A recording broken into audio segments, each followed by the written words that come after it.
I'd say this is propaganda at the finest. The MSM are laser focused on one mission right now, which is to convince you that Trump voters are filled with regret. You see, CNN ran a whole report trying to paint the exact picture, but here's where it gets interesting. Their own analytics guy ended up exposing the lie live on air. Yeah, CNN basically exposed CNN. The data didn't just contradict the narrative, it blew to pieces, and today we're covering it all. But as always, make sure to subscribe and hit the notification bell for more videos just like this. I wanted Trump. You wanted Trump? Yep. There was no way in hell I wanted her out there. But now I don't know. What would have been better? What were you expecting? I was expecting the lower cost of a lot of just your everyday living things and hoping that he would make things better for everybody in America, because that's what we need. Groceries are already outrageous, and then we put the tariffs on across the seas or whatever, like China, all that. It just makes everything more expensive for everybody. Jamie Basinger is the only person we met in eastern South Dakota who openly questioned her own political views. Most people we talked to said it was risky to talk about politics here, even as the effects of Trump's tariffs loomed over the agricultural economy in an area that voted for him by about 70%. Let me give you some background. The journalist behind this report is Elle Reeve, and she's basically known for her sensationalist segments that she labels as investigative reporting. And if that style of the video looks familiar, you're not wrong. It's the same approach Vice uses, and that's no surprise because Elle used to work for them. During her time there, she produced such eye-opening investigative pieces as how 8chan was born and became the worst place on the internet. And then there's This Is What the Life of an Incel Truly Looks Like.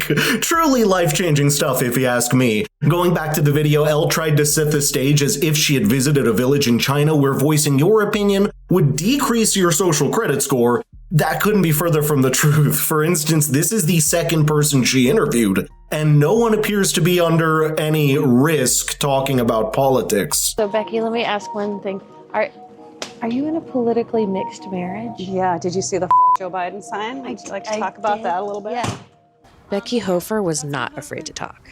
She's a Democrat, and her husband is a conservative non-voter. She's a freight broker. Basically, if a company needs to ship bricks, she'll find you a flatbed truck. If you need to ship meat, she'll get you a refrigerated truck. She says China's retaliatory tariffs on American pork and beef could lead to higher prices on fruit.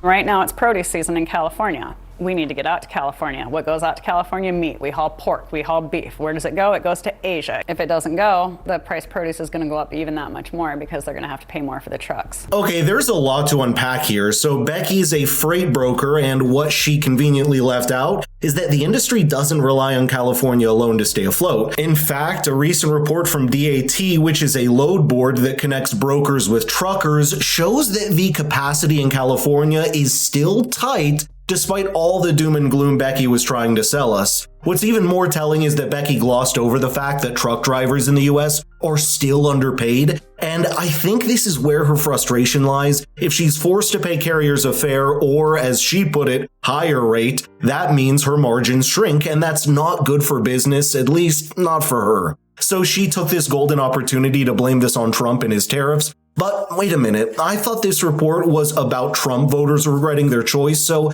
let's hear a couple of them sharing their thoughts. I just think we need to let the president do what he's doing, and we need to just see what's going to happen here and give him a little latitude so that, if it doesn't work, then we're going to have to try something different. Okay.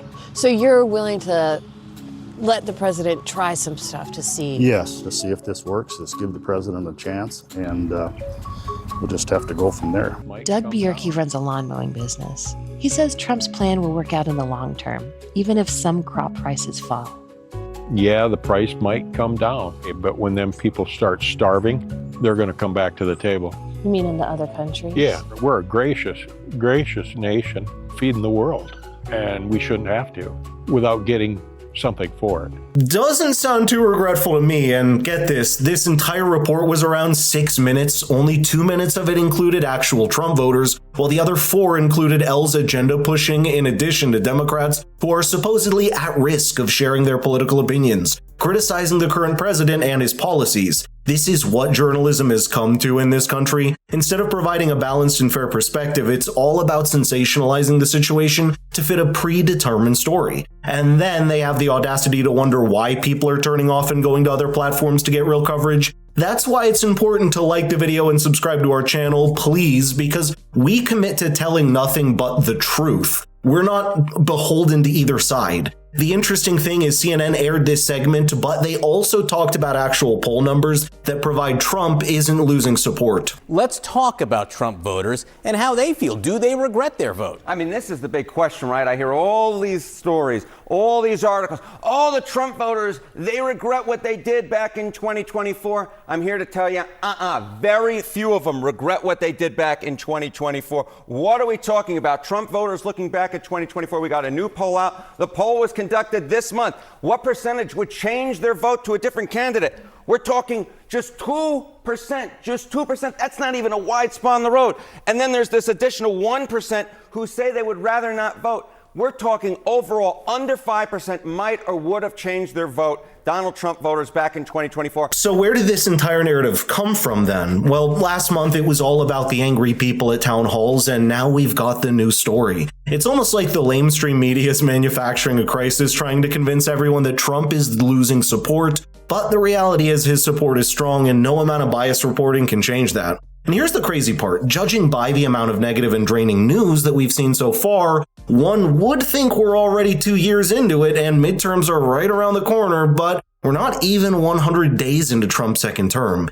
It's obvious someone is getting desperate and trying every trick in the book. But to wrap things up, we have Scott Jennings shutting down an entire CNN panel, telling them the exact reason why the MSM is losing the battle of staying relevant, and his take is pure perfection. Wing, hello Scott, has taken advantage of this situation, I think, quite cleverly, quite wisely. They've played into a weakness. What situation? The situation of media being under attack. And so they've created a situation where... You've almost got it. Keep going.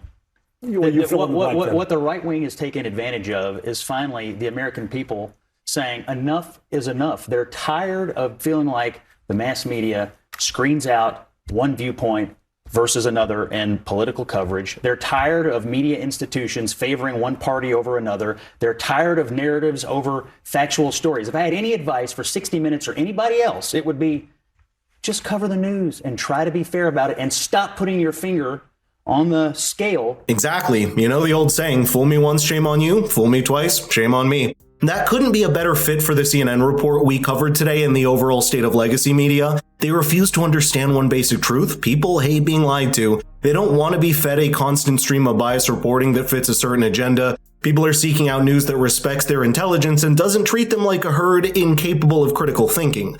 But I would love to know your thoughts here, so let's get the conversation rolling in the comments down below. And if you want your friends to see this eye-opening video, please share it with them. It would mean the world. Thank you so much for watching, and I'll see you in the next one.